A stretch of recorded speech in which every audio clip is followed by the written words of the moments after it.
মুসলমানদের উৎসব শবে বরাত একটা হিন্দু মসজিদে দেখার জন্য আসলো না।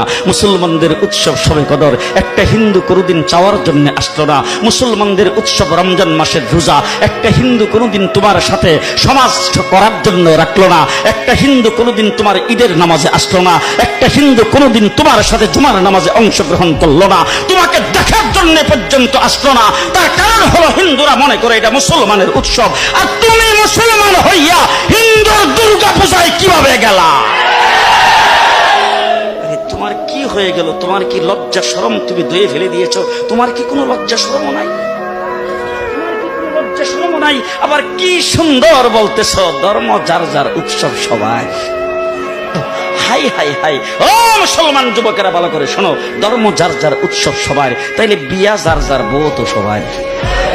জি, বিয়ে যার যার বউ সবার, পুষ্কুনি যার যার মাস সবার, গাছ যার যার ফল সবার, ক্ষেত যার যার ফসল সবার, দোকান যার যার মাল সবার। এখন ঘুমাইছে কি কথা বলেন না কেন? তাহলে আমার দোকানের মাল যদি আমার হয়, আমার ক্ষেতের ফসল যদি আমার হয়, আমার গাছের ফল যদি আমার হয়, আমার গাছের নারিকেল যদি আমার হয়, আমি বিয়ে করলে বউ যদি আমার হয়, মুসলমান আমার পুষ্কুনির মাছ যদি আমার হয়, তাইলে ধর্ম যার উৎসব তার।